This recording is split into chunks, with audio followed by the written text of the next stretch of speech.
थांबा, एक क्षण थांबा. जर मी तुम्हाला सांगितलं की हे आकाश, ही पृथ्वी, तुम्ही, मी, आपलं भूतकाळ, आपलं भविष्य हे सगळं खरं नसूही शकतं आणि आपण सगळे एखाद्या सिम्युलेशनमध्ये अडकलो असू शकतो.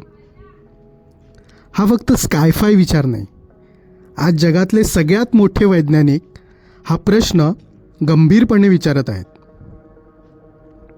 नमस्कार मित्रांनो, मॅट्रिक्स मूव्ही तुम्ही बघितली असेल. त्या मूव्हीमध्ये दाखवतात की माणसं एका बनावट जगात जगत असतात आणि त्यांना ते कळतसुद्धा नाही. पण आजचा खरा प्रश्न असा आहे, मॅट्रिक्स फक्त मूव्ही आहे की भविष्यातली रियालिटी? आजच्या या व्हिडिओमध्ये आपण पाहणार आहोत सिम्युलेशन थेअरी म्हणजे नेमकं काय. इलॉन मस्क असं का म्हणतो की आपण सिम्युलेशनमध्ये आहोत? सायन्स याबद्दल काय संकेत देतं?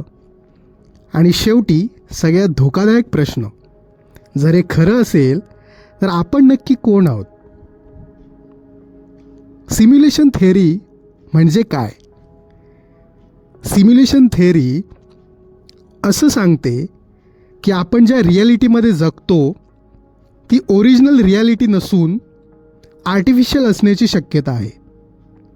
म्हणजे जर आपण व्हिडिओ गेम्स तयार करतो तसंच एखाद्या प्रगत सिव्हिलायझेशनने आपलं संपूर्ण युनिवर्स कम्प्युटरवर सिम्युलेट केला असू शकतं. आपण त्या गेममधले कॅरेक्टर्स आहोत. आपले नियम, फिजिक्स, वेळ हे सगळं कोड असू शकतं.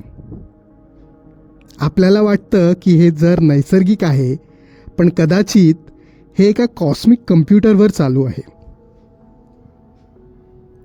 इलॉन मस्क असं का म्हणतो? इलॉन मस्कने एका इंटरव्ह्यूमध्ये असं म्हटलं होतं की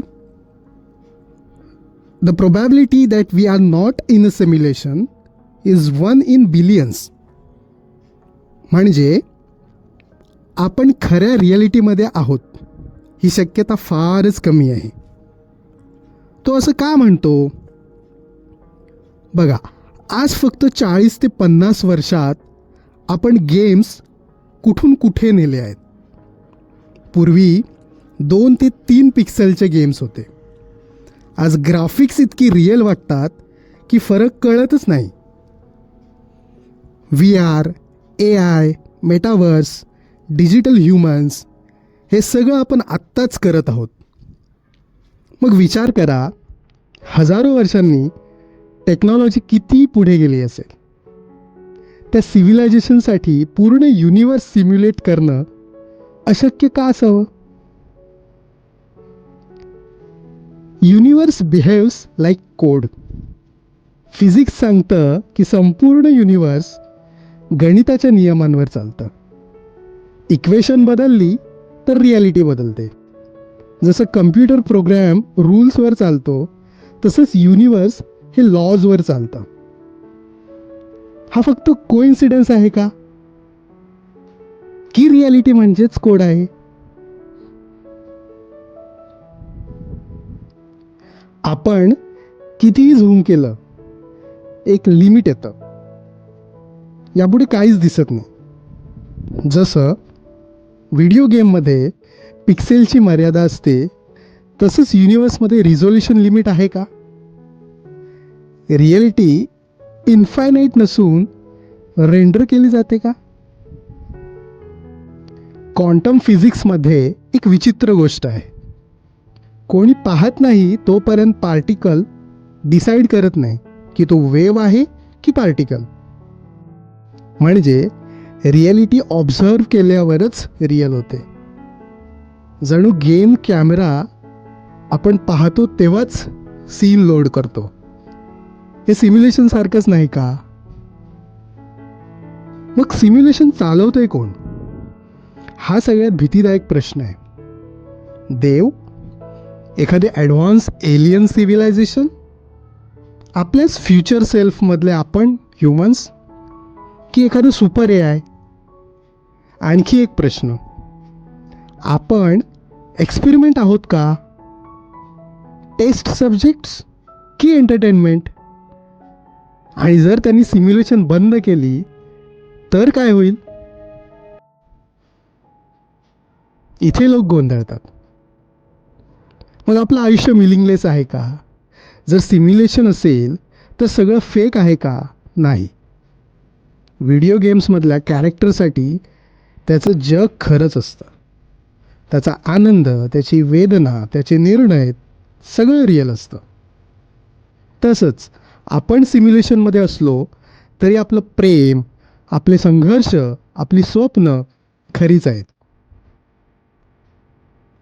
मिनिंग आपण देतो, रिॲलिटी नाही.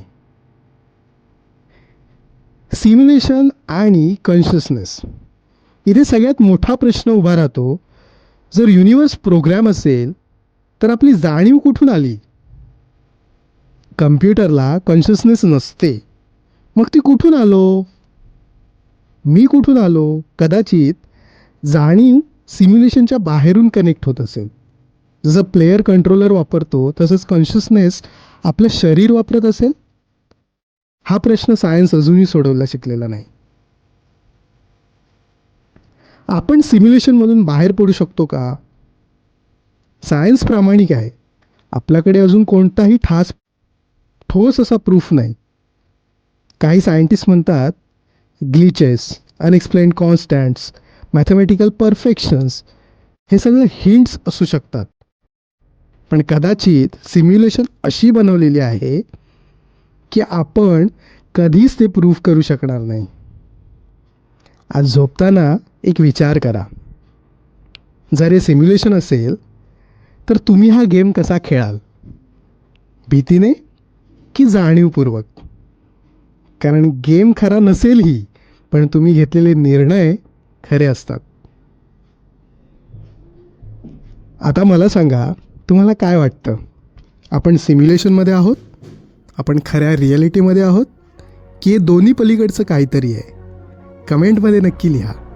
आणि जर तुम्हाला असे सायन्स, फिलॉसॉफी आणि युनिवर्सवरचे व्हिडिओज आवडत असतील तर चॅनलला सबस्क्राईब करा, कारण पुढचा व्हिडिओ आणखी एक धोकादायक प्रश्न विचारणार आहे. थँक्यू.